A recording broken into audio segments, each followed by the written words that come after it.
Iniciando, vamos ver. Muito bom, está iniciando agora. Deixa eu acompanhar daqui também. Olá a todos. Vamos ver. Ótimo, tá legal aqui. Luana entrou, pelo que eu estou vendo aqui no site, o Cesane também. Bom, boa tarde a todos. Hoje nós estamos começando uma live diferente. Eu estou transmitindo ao mesmo tempo pelo Instagram e pelo YouTube, né? É um teste que a gente está fazendo. Não sei se o som está bom, se a imagem está boa. Cesane, Marco, Luana, me digam aí se o som está bom, se a imagem está boa. Vocês me dizem se tá funcionando, se estão ouvindo, né? Ah, ah, Olá a todos. São precisamente 17 horas e 1 minuto. O som tá legal? Estão me ouvindo? Ótimo, eu acho que sim. Eu acho que sim. Então tá bom. Então tá bom. Vamos lá. Vamos para essa primeira live de hoje, né? A Luana escreveu alguma coisa aqui? Não estou enxergando. A imagem pelo Instagram costuma ser melhor, é verdade, é verdade. Não sei como é que está a transmissão aí.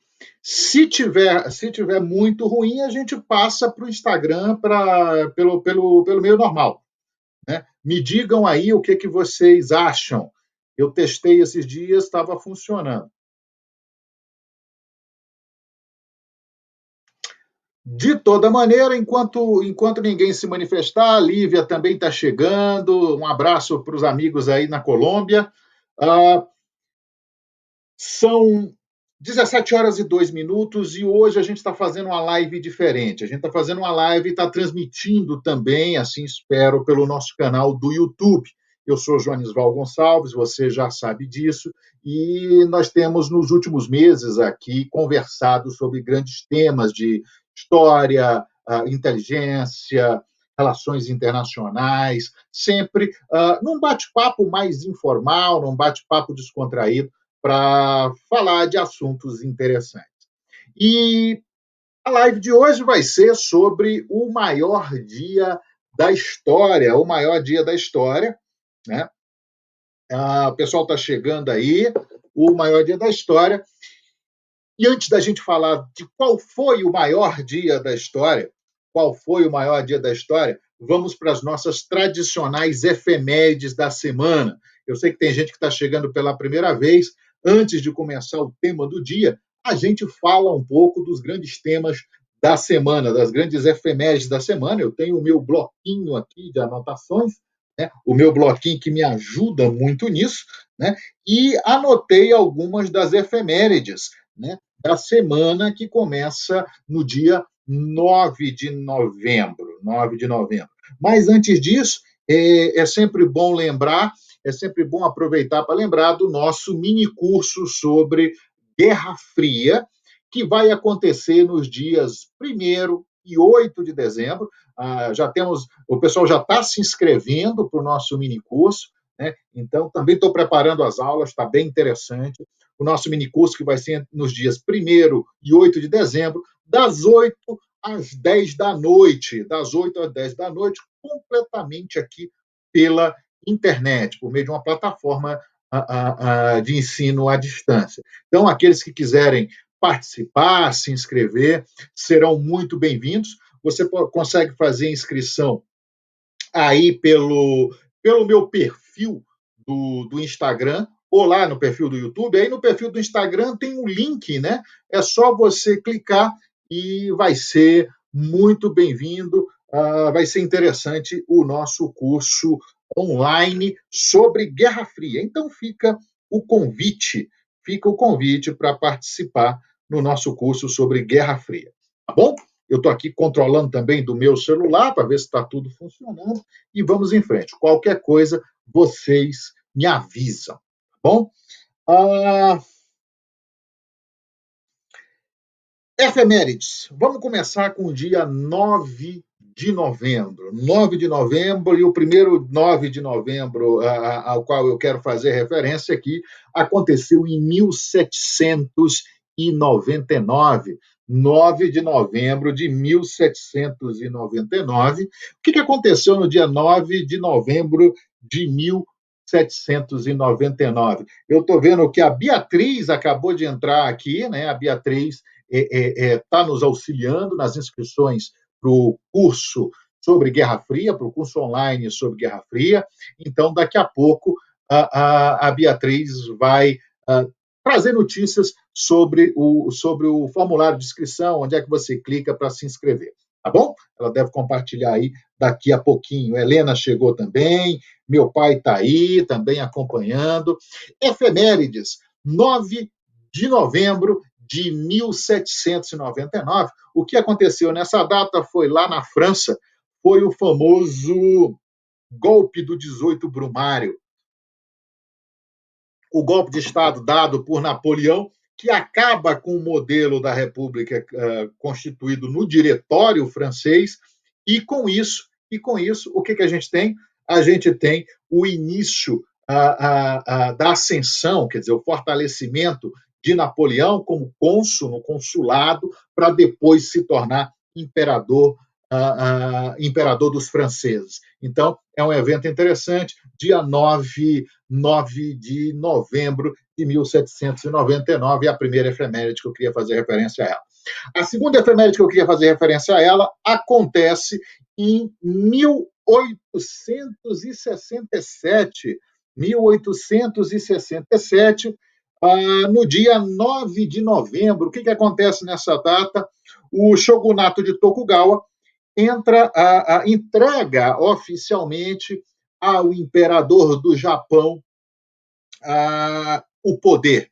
E com isso acaba o regime feudal japonês e tem início no Japão a restauração Meiji, a era Meiji, que ia levar o Japão a dar saltos em termos de desenvolvimento. Isso acontece de novo. O marco, o início da era Meiji, acontece em 9 de novembro de 1867, e a partir daí o Japão entraria numa era de ascensão, desenvolvimento, até se tornar uma das grandes potências mundiais na virada do século XIX para o século XX. Então, é a efeméride que deve ser lembrada. O efeméride também do dia 9 de novembro, são várias no dia 9 de novembro, mas a gente vai parar por aqui.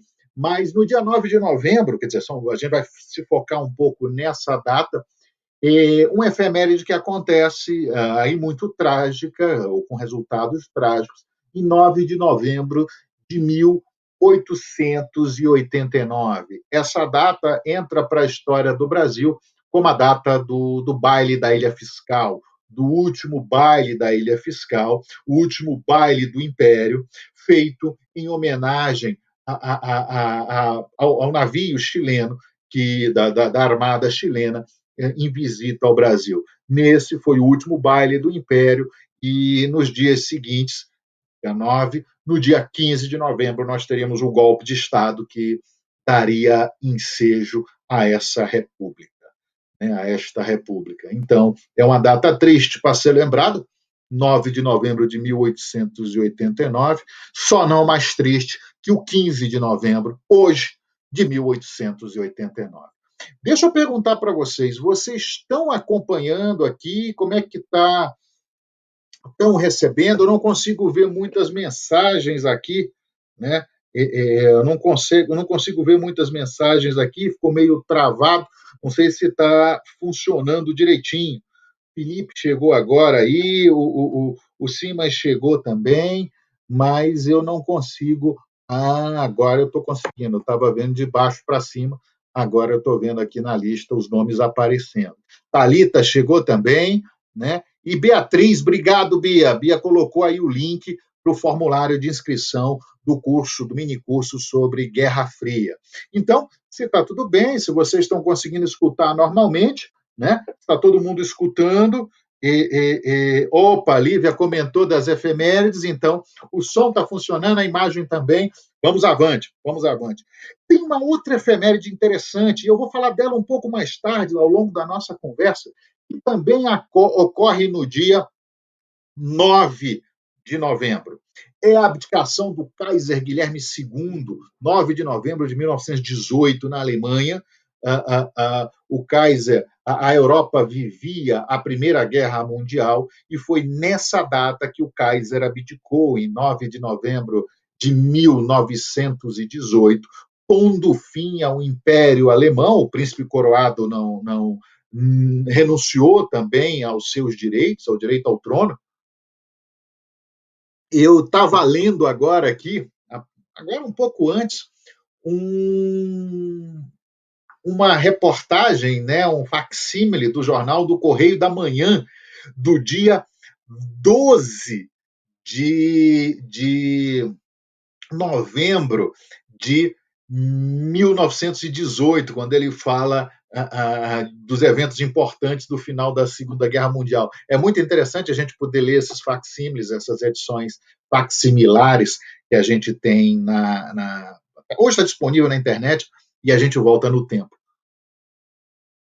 Então, a abdicação do Kaiser, acontece no dia 9 de novembro. A abdicação do Kaiser acontece no dia 9 de novembro. O outro evento que acontece aí também, 9 de novembro, vocês vejam que 9 de novembro é uma data muito marcante. Né? 9 de novembro, só que aí de 1923, também na Alemanha, dessa vez em Munique.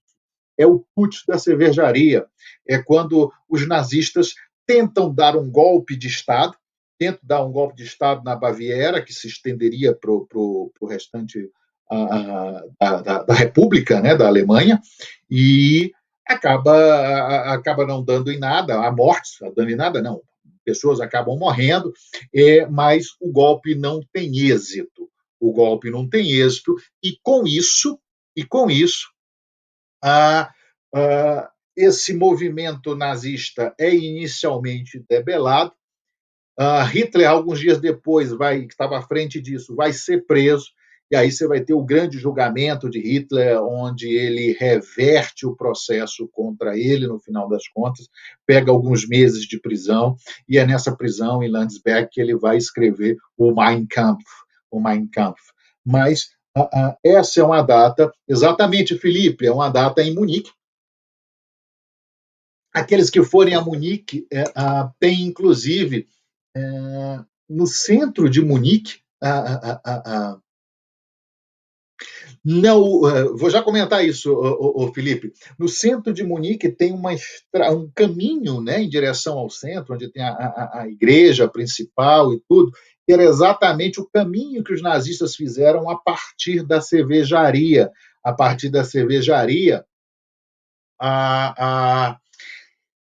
E aí, o que acontece ali? O golpe é debelado, ali morreram alguns nazistas, inclusive, e depois, quando os nazistas chegaram ao poder na Alemanha, aquilo virou um caminho sagrado, e todo cidadão que passasse naquele ponto teria que fazer a saudação nazista. E muita gente começou a desviar do caminho ali para não ter que fazer. Então, é um ponto turístico interessante. Quem for à Alemanha, quem for a Munique, a gente pode contar, a gente pode ajudar e orientar para que você conheça. O Felipe está perguntando se foi a HB, a cervejaria que funciona lá até hoje. De fato, Felipe, não. Essa cervejaria que você está se referindo é ali pertinho, no centro de Munique também. Essa cervejaria é onde aconteceu o primeiro discurso de Hitler. Ali foi o local onde ele se apresenta ao partido pela primeira vez e faz o seu primeiro discurso. A cervejaria de onde começou o putsch da cervejaria de 1923, ela fica mais afastada, ela fica do outro lado do rio. Então, com isso, e essa cervejaria não existe mais. Ela cessou das suas atividades e o prédio foi destruído. Então, não é a mesma cervejaria a qual você está se referindo, que fica no centro de Berlim, que fica no centro de Munique ali, mas essa cervejaria ainda existe. Essa cervejaria ainda existe. A cervejaria do Pucci, não.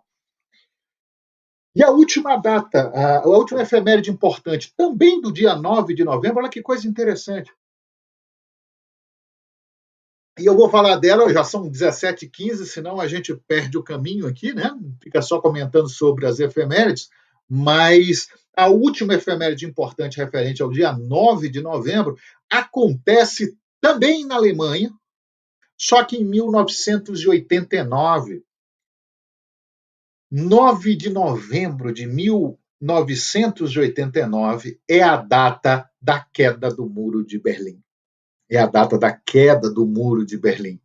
Olha que coisa louca, né? É a mesma data da abdicação do Kaiser em 1918, é a data do putsch da cervejaria de 1923 e é a mesma data em que cai o Muro de Berlim, só que em 1989. Aí alguns poderiam dizer, não, mas isso foi previsto, isso foi organizado, essa queda do muro desse jeito, de jeito nenhum. Mais adiante a gente pode conversar um pouco sobre como foi a queda do muro, né? E é um episódio cheio de surpresas, né? O porta-voz do governo da Alemanha Oriental dando uma entrevista na televisão. E, naquele momento, muita gente já estava fugindo da Alemanha por onde podia, pelos outros países do bloco socialista. E a gente vai falar sobre isso no curso sobre Guerra Fria, tá?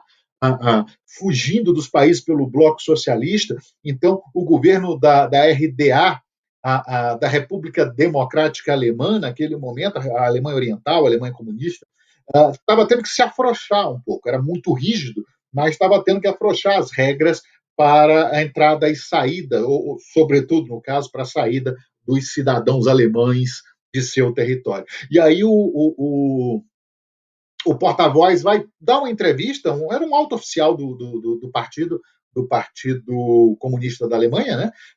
Ele dá uma entrevista na televisão e aí ele fala que eles vão afrouxar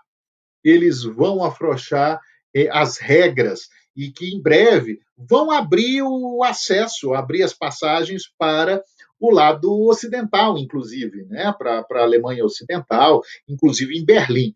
E aí o que acontece? A repórter pergunta assim, mas quando é que vocês vão fazer isso? Como é que já decidiram a esse respeito? Já está decidido? Já está certo? E aí ele diz assim, já. E aí ela pergunta, mas para quando que vai começar a fazer isso? Quando é que vão começar essas mudanças? E aí ele diz, agora. Só que ele diz que as mudanças estavam em curso, né? E aí todo mundo entende diferente. O pessoal que está em Berlim Oriental percebe uma oportunidade. O pessoal que está em Berlim Ocidental corre para a fronteira em direção ao muro. E aí eu me arrepio quando eu conto essa história. Milhares de pessoas saem de Berlim Oriental em direção à fronteira, em direção ao muro, em direção ao local onde havia os guardas de fronteira, que eram da Stasi e tudo. E aí o que acontece? O Estado da Alemanha Oriental não tem mais como conter essa multidão. Então, a multidão da Alemanha Oriental, de Berlim Oriental e de Berlim Ocidental vai até se encontrar no muro, e ali o pessoal atravessa o muro e começa a quebrar o muro, e ali começou a quebrar a Alemanha Oriental, que menos de um ano depois, em 3 de outubro, seria unida à Alemanha Ocidental com a reunificação da Alemanha. Essa é uma história muito interessante. No nosso mini curso online sobre Guerra Fria, 1º e 8 de dezembro, das 20 às 22, a gente vai comentar um pouco mais sobre a queda do Muro de Berlim. É um evento importante que vai ser tratado no nosso minicurso. Exatamente, Felipe, foi uma corrida, foi uma marcha em direção à liberdade e é um episódio muito bonito da história que aconteceu no dia 9 de novembro de 1989. 1989. E vamos ao tema da live de hoje, então? Vamos ao tema da live de hoje. Você vai dizer, pô, você ficou focado muito no dia 9, é porque no dia 9, nessa semana, os grandes acontecimentos, à exceção daqueles que eu vou falar agora, aconteceram no dia 9. E a live de hoje é sobre um acontecimento muito interessante. Ficou sendo chamado de o maior dia da história. E eu tenho feito esse mistério. Eu tenho feito esse mistério, muita gente está me perguntando, recebi mensagem de muita gente perguntando: que história é essa? O maior dia da história? Foi o domingo de Páscoa? Foi. De forma nenhuma, já fica claro que foi o 15 de novembro de 89. No caso da história do Brasil, talvez esse seja o dia mais nefasto, mas eu paro por aqui com as minhas observações a esse respeito. O maior dia da história, o maior dia da história foi é como ficou chamada essa data muito especial, né? O maior dia da história, eu anotei aqui, foi num dia 11 de novembro. Repito, o chamado maior dia da história foi no dia 11 de novembro. E foi um dia, foi na Europa que isso aconteceu. 11 de novembro já estava frio, né? Chovia aquela chuva, aquela garoa em alguns lugares ali do continente europeu, da Europa Ocidental, por exemplo, né? Aquela chuvia constante que podia levar muita gente à tristeza. Sabe aquela chuva que às vezes deixa você um pouco mais entristecido, frio, outono acabando, né? Mais algumas semanas e o inverno começaria. Mas nesse dia 11 de novembro, não teve muito espaço para tristeza, não. Não foi a chuva, não foi o frio que impediram as pessoas de celebrar esse dia fantástico. Foi nesse dia 11 de novembro do ano de 1918 que as pessoas foram para a rua para comemorar o final da Grande Guerra, o final do maior conflito pelo qual a humanidade já havia passado até então, o final da Primeira Guerra Mundial, que foi decidido que aconteceria. Os combates seriam suspensos à 11ª hora do 11º mês, do 11º dia do 11º mês do ano de 1918. E aquele era um dia para não ser esquecido nunca mais. Aquele dia foi um dia marcante para milhões de pessoas. 200 milhões de pessoas envolvidas num grande conflito na Europa, por exemplo, que viram aquilo acabando. E aí eu anotei aqui. Imaginem a cena nas grandes cidades europeias, sobretudo da Europa Ocidental. Europa Oriental era outra coisa. Nas grandes cidades da Europa Ocidental, com os sinos todos tocando ao mesmo tempo às 11 horas da manhã. Os sinos que haviam parado de tocar, como era comum naquela época, os sinos que em alguns lugares haviam parado de tocar mais de 4 anos antes. Sinos que haviam parado de tocar em agosto de 1914, quando a guerra começou. E agora voltavam a tocar. Em Paris, por exemplo, dizem que exatamente às 11 horas, a data do fim das hostilidades, todas as igrejas começaram a tocar os seus sinos. Isso é fantástico e é uma sensação indescritível.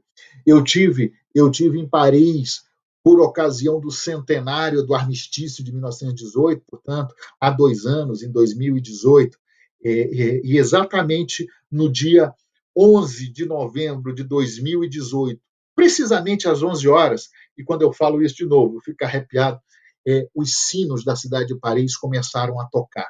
As igrejas começaram a tocar os sinos. E isso é uma sensação muito forte, é uma sensação difícil de descrever.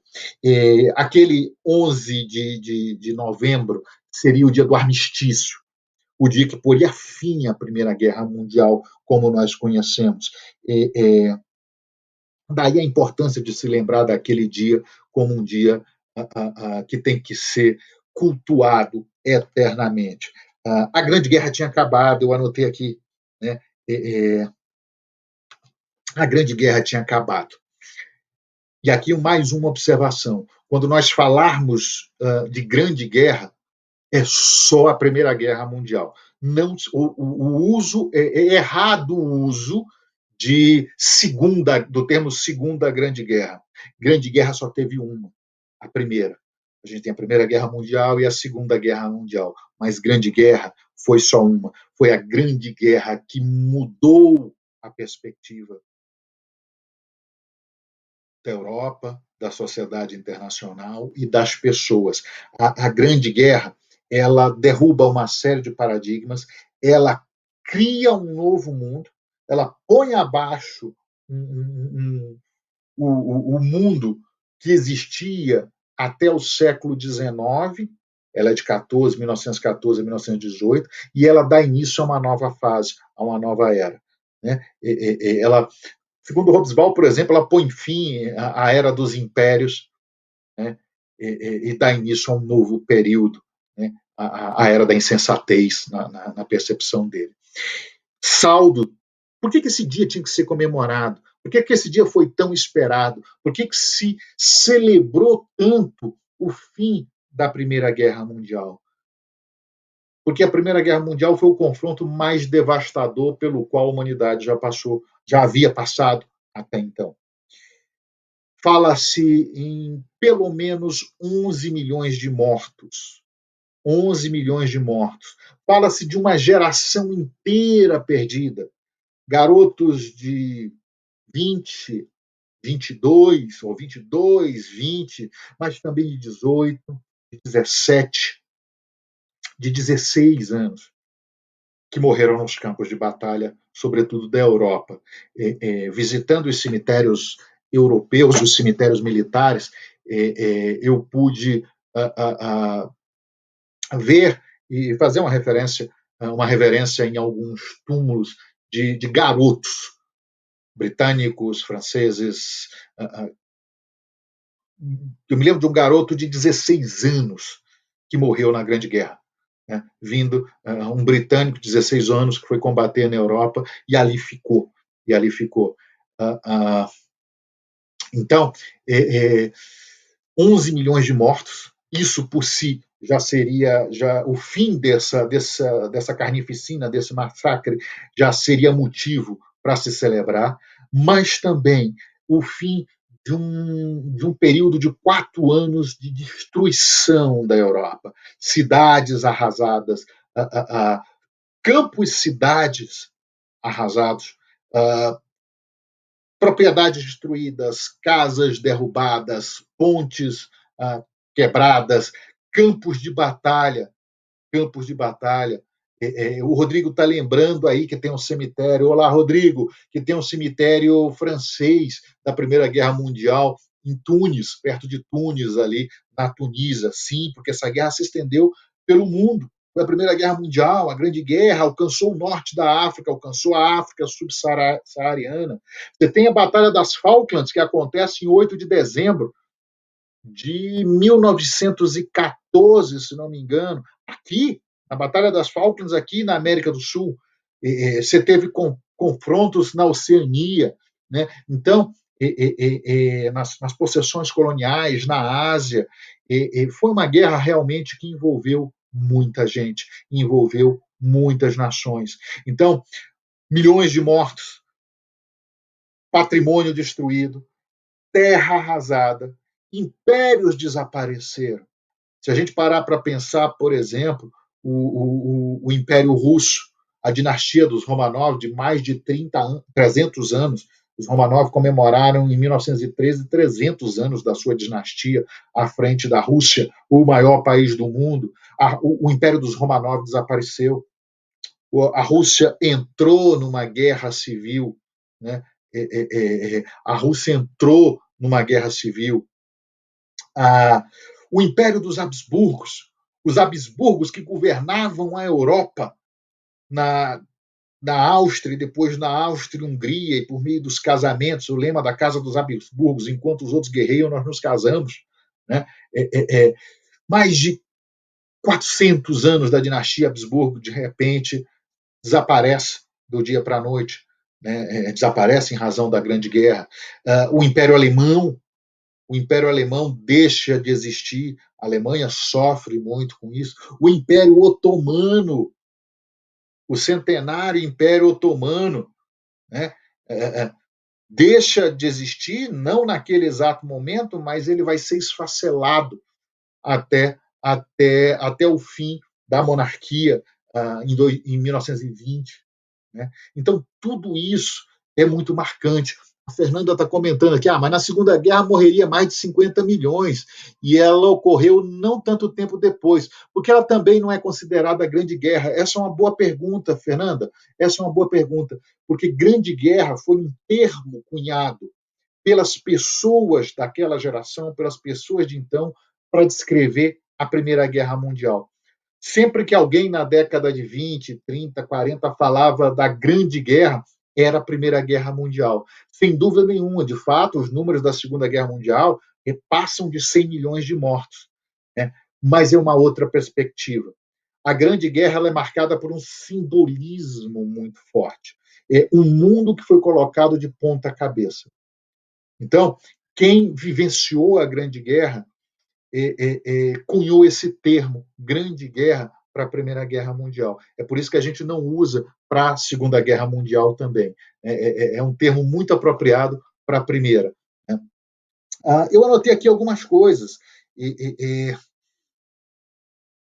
São o que a gente teve, então, foi destruição generalizada. E aí a pergunta que fica é, então, alguém tem dúvida que no dia 11 de novembro de 1918, o pessoal não tinha todas as razões para celebrar, todas as razões para comemorar, né? Isso é muito marcante, né? E o Felipe colocou até porque o fim de uma é o início da outra, sem dúvida nenhuma. Alguns historiadores hoje assinalam muito a Segunda Guerra Mundial como uma consequência direta da Primeira ou até como uma continuação da Grande Guerra. Né? A Segunda Guerra Mundial, alguns diriam que a Grande Guerra foi só uma, né? É, é, é, é, é a primeira com intervalo de 20 anos. Né? A Luana está lembrando aqui também, né, a Segunda Guerra Mundial não aconteceria se não tivesse ocorrido a Primeira, sem dúvida nenhuma. Né? Então, havia sim razão para todo mundo comemorar naquele dia. Afinal de contas, a Grande Guerra tinha acabado. E como é que foi aquele dia? Como é que foi aquele dia? Eu anotei aqui no meu caderninho algumas coisas interessantes. Né?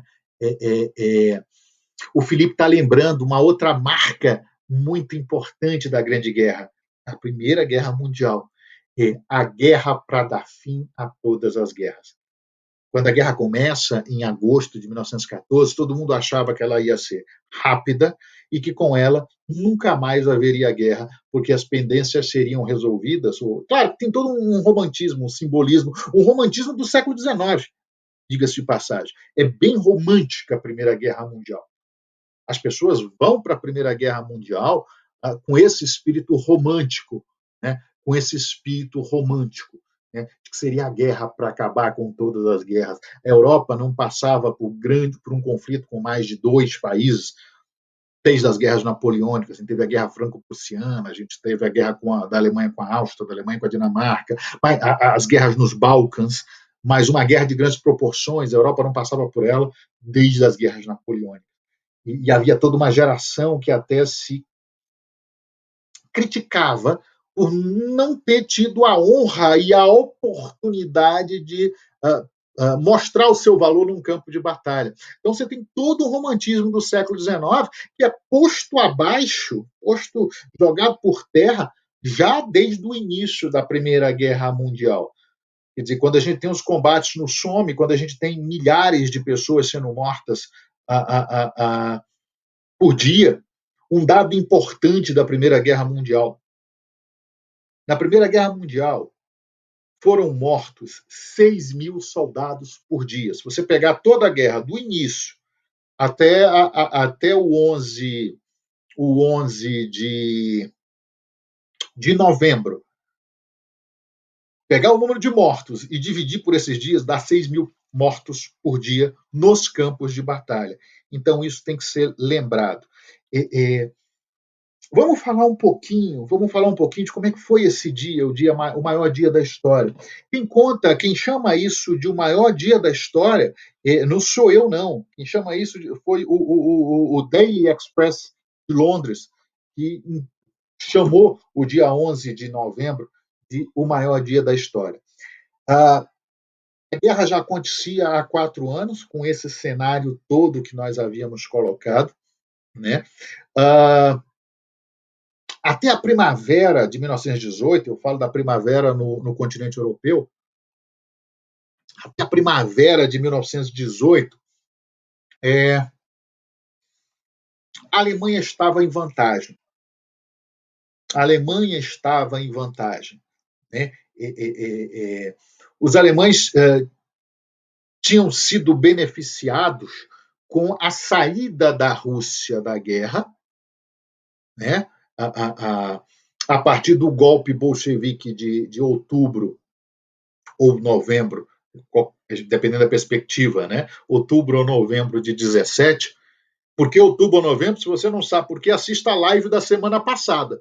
Na live da semana passada, a gente comenta um pouco sobre isso. Outubro ou novembro de 1918. A gente fala sobre isso lá tratando das efemérides. Né? Então, a live da semana passada está no nosso canal no YouTube, Joanisval BSB, Joanisval BSB. Se você quer saber se o golpe bolchevique, que alguns chamam de Revolução Russa, aconteceu em outubro ou novembro, dá uma olhada lá, dá uma olhada que a gente explica, a gente responde a essa questão.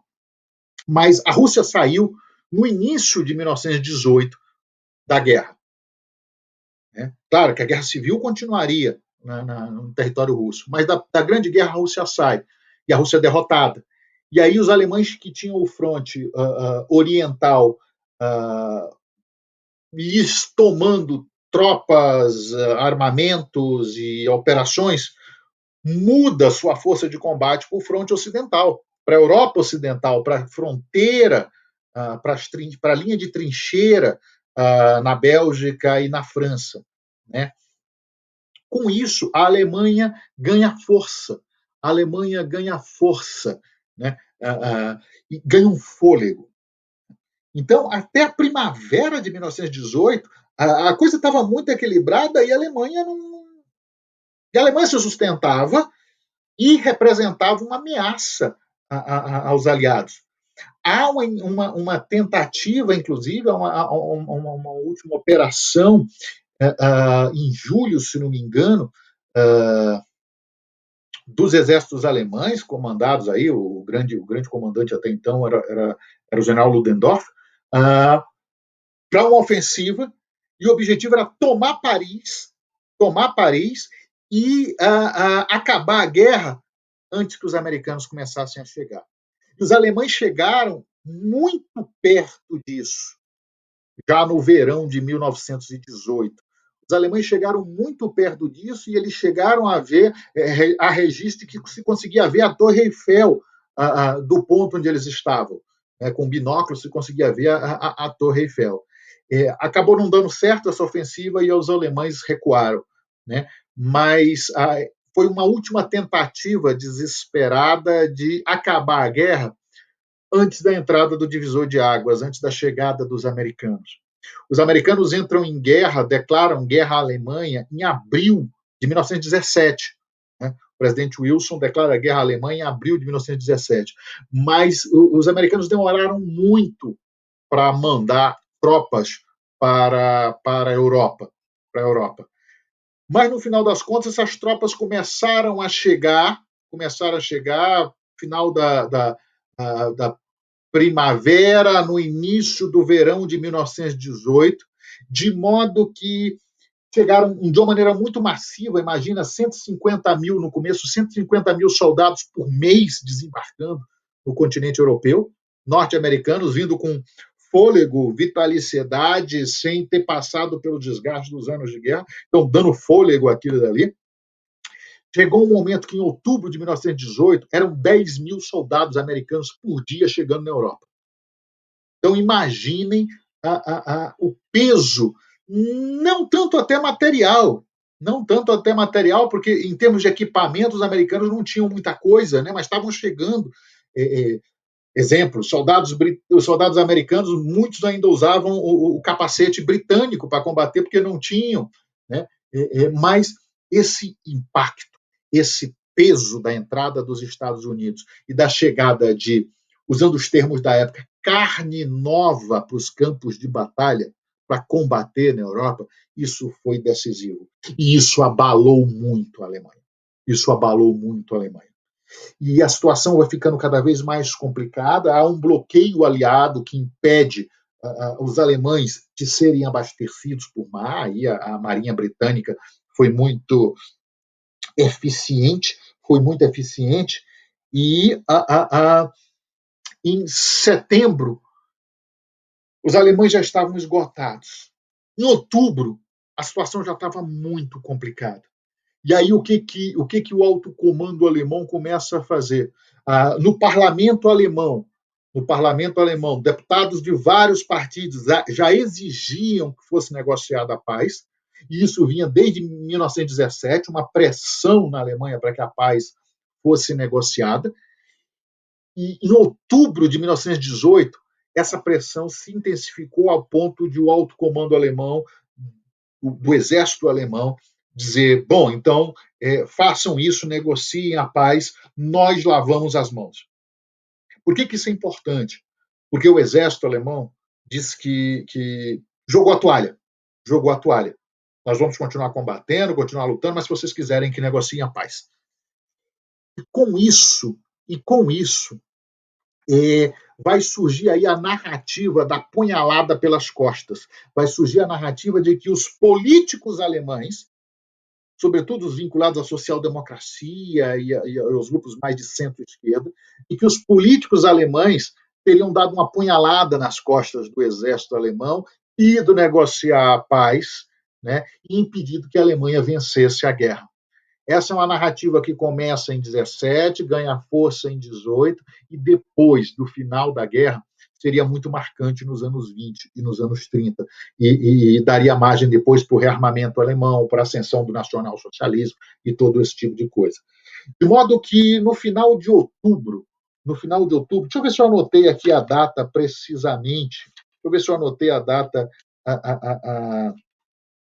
a data precisa disso aqui. Não cheguei a anotar aqui, mas no final de outubro de 1918, os alemães propõem um armistício aos aliados que tinham à frente a França, o Reino Unido, França de Clemenceau, o Reino Unido de Lloyd George e os Estados Unidos do presidente Woodrow Wilson.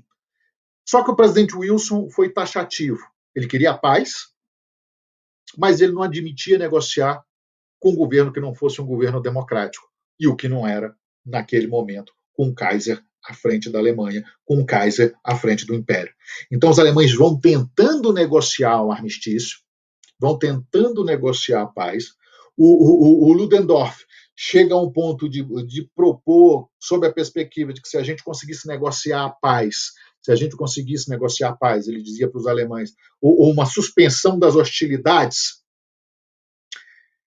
daria para respirar e retomar a ofensiva, em 1919. A geração, olha que coisa louca, os recrutas de 19 chegariam.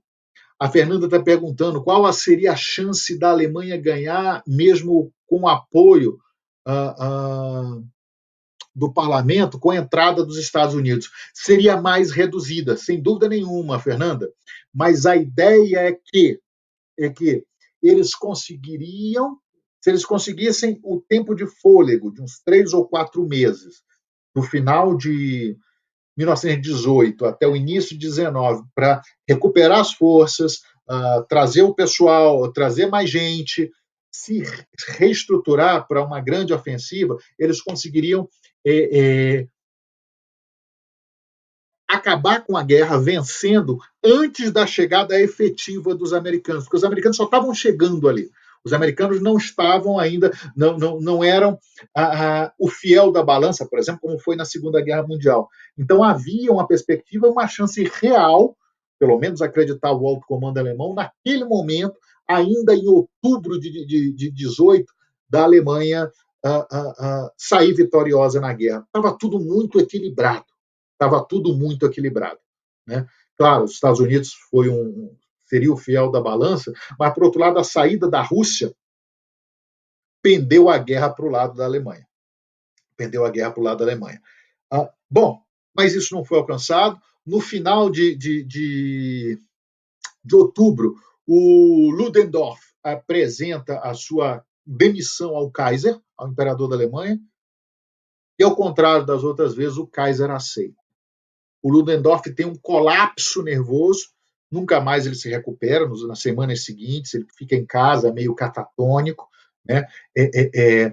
E aí, quem vai conduzir a fase final da guerra à frente do exército alemão foi um general, que me falta o nome dele agora, foi um general que não era prussiano, era filho de tesoureiro, né? Era bávaro, me falta o nome dele agora, mas ele não vinha da tradição prussiana, mas foi um grande general, até porque ele era muito equilibrado. E ele percebia que não seria possível vencer.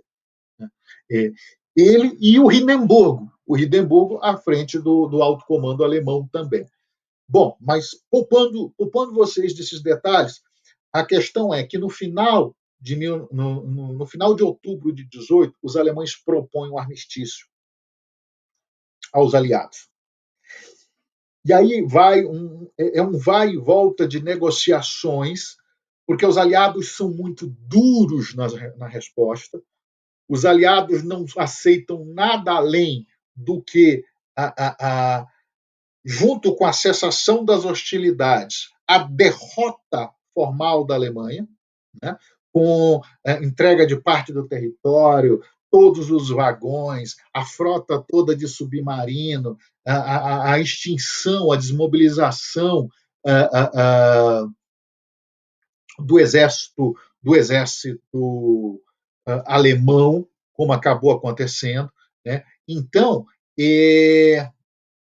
os alemães não aceitam, os aliados não aceitam nada além do que uma rendição incondicional dos alemães. E aí isso vai para Berlim, volta de Berlim, a negociação continua. No dia 6, eles voltam, os negociadores alemães. A Força Aérea acabou, alemã. O Felipe está lembrando, limitação da Marinha, sem dúvida nenhuma. Vou falar um pouquinho de Marinha já já. Os negociadores voltam com a proposta dos aliados de suspensão total das hostilidades e capitulação da Alemanha. E eles voltam com essa proposta para o novo governo alemão. Só que o que acontece no dia 9 de novembro, eu já falei disso, de 1918? O Kaiser abdica. Como é que estava a Alemanha nesse momento? A Alemanha estava numa grande convulsão social. Né? Muito do que acontecera, de forma semelhante ao que acontecera em outubro, novembro de 17 na Rússia, estava acontecendo na Alemanha. Os bolcheviques, partidos bolcheviques de outros grupos de esquerda, se rebelando, revoltas de soldados, a frota alemã que estava no porto de Kiev se rebela, os marinheiros se rebelam, né? E aí a gente vê aquela cena dos vários navios da frota alemã ali arriando a bandeira imperial alemã e subindo uma bandeira vermelha. Né? Ficou só um navio, que no final das contas foi neutralizado também, que era o navio do Kaiser, né? E o comandante do navio resistiu até o final. Mas essa convulsão, o exército sem condições de atuar no território alemão, porque estava na frente de batalha. Partidos comunistas, bolcheviques, grupos de esquerda, tudo isso se revoltando. Várias repúblicas sendo criadas na Alemanha. Na Baviera, por exemplo, se criou um Estado bolchevique. Obrigado, Beatriz. A Beatriz acabou de colocar aí o formulário, o link para o nosso mini curso online sobre Guerra Fria. dias 1º e 8 de dezembro, das 20 às 22. Vai ser muito legal. Eu estou preparando as aulas já, está bem divertido. Vai ser um curso fora de série. Já tem gente inscrita, o pessoal está se inscrevendo e vai ser muito bom poder conversar com vocês sobre essa série de acontecimentos desse período fascinante chamado de Guerra Fria. Obrigado, Beatriz, por colocar aí o link. Quem quiser se inscrever, tem aí o link. O link também está no nosso perfil do Instagram. Então, fiquem à vontade. Fiquem à vontade. Alemanha em convulsão social. Alemanha em convulsão social. E o país estava se esfacelando. O país estava se esfacelando. O país estava desmoronando. Aí o Kaiser abdica. A República é proclamada em Berlim. Né? E isso no dia 9 de outubro de 1918. Então está aquele caos. E aí os negociadores recebem a instrução do governo, do novo governo, e recebem a instrução do general, depois o Marechal Hindenburgo, para aceitem a capitulação. E aí no dia 10, um domingo, 10 de novembro, 10 de novembro, o Kaiser capitulou no dia 9 de novembro. Desculpem se eu falei outubro, agora que eu me peguei aqui, ato falho. No dia 10 de novembro, no final do dia, esses negociadores vão se encontrar com os negociadores aliados, basicamente eram os franceses ali, era o Marechal Foch, né, num vagão de trem em Compiègne, dentro, já além das linhas francesas. Então, eles entram, eles pegam. Compiègne era uma junção, né, ferroviária, e aí os negociadores alemães atravessam as linhas francesas e vão negociar lá em Compiègne, que fica a 90 quilômetros de Paris, mais ou menos. 90 quilômetros de Paris. Vale a pena conhecer ali, tem a clareira do armistício, tem uma réplica do vagão onde foi celebrado o armistício. E aí eles se encontram na madrugada do dia 11, segunda-feira, e começam a negociação, e os aliados são muito duros e taxativos. Os alemães tentam de todo jeito amenizar os termos do armistício, mas não tiveram como. Né? Por exemplo, Felipe, você que é de Marinha, os aliados propõem, por exemplo, que 160 submarinos alemães sejam entregues para os aliados. Aí, episódio, né? É uma anedota que acontece. Aí os alemães dizem, mas nós não temos 160 submarinos alemães. É impossível que nós entreguemos 160 submarinos alemães, porque nós não temos isso. E aí a resposta dos aliados, então entreguem todos. Esse tipo de coisa. Olha, nós precisamos de metralhadoras. Os aliados dizem, entreguem as 30 mil metralhadoras que vocês têm. E aí os alemães dizem, mas nós precisamos de munição, inclusive, para neutralizar o que está acontecendo, o que está acontecendo ali internamente. Tá? Então vocês ficam com 5 mil e nos entregam 25. É esse tipo de coisa, minha gente. É esse tipo de coisa que a gente vê acontecendo ali, né? Eita, minha bateria do computador está quase acabando. É esse tipo de coisa que a gente vê acontecendo na Alemanha e na negociação.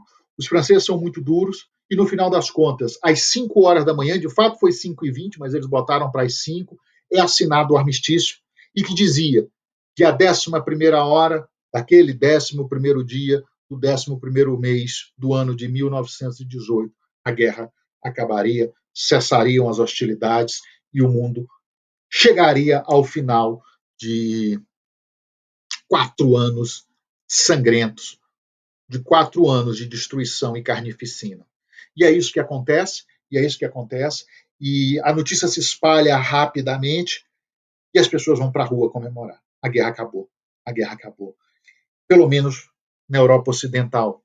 Na Alemanha se vivia o caos, Na Europa Oriental, os conflitos continuavam e tem mais de 4 milhões de pessoas continuam a morrer em razão da Primeira Guerra Mundial, logo depois do armistício de 11 de novembro. É uma outra história falar da Primeira Guerra Mundial na frente oriental, nos países da frente oriental. E é por isso que esse foi o dia mais importante da história. Antes de acabar, só mais algumas observações. Imaginem o seguinte: assinam o armistício, os alemães voltam derrubados, arrasados para casa, não há aperto de mão, contam os historiadores, não houve aperto de mão. O Foch e os seus descem de manhã cedo, tiram uma foto em frente ao vagão de Compiègne, depois eu vou botar aí para vocês a foto, na minha página no Instagram. O Foch vai dormir e depois ele vai para Paris de carro para informar e se reunir com Clemenceau e informar as autoridades oficialmente, né, do armistício. Claro que foi tudo mandado por telegrama, né? Uma parte dos termos do armistício foi mandada de avião para Spa, na Bélgica, onde estava o alto comando alemão, Berlim no caos. Para fechar, antes de acabar, já agradecendo a vocês, porque já minha bateria acaba, né? Já a bateria acaba. O Felipe falou, Foch virou um porta-aviões, é verdade que depois virou o nosso São Paulo aqui, né? A bateria está acabando, então pensem nas pessoas que morreram nesse último dia. Por quê? Porque os combates continuaram. Os combates continuaram. Tá? Os combates continuaram até às 11 horas do dia 11. E mais adiante eu conto mais para vocês a respeito disso. Então, obrigado a todos, obrigado pela participação, obrigado pela presença, pelos comentários. Acompanhem a gente no Instagram, acompanhem a nossa página no YouTube, Joanisval BSB, vai lá, se inscreve, clica lá, não cai o dedo se você se inscrever, aperta no tal do sininho, curta, divulgue. E na próxima semana, nesse mesmo horário, nesse mesmo canal, às 17 horas, nós continuaremos as nossas lives. E o tema da próxima semana é um tema muito interessante que eu já vou antecipar para vocês. O Tribunal de Nuremberg. É um tema muito querido para mim e a gente vai falar dele na semana que vem. Tá bom? Fiquem bem, fiquem com Deus. Obrigado, uma ótima semana. Deus abençoe o Império do Brasil nesse 15 de novembro e vamos em frente. Até logo, abraço.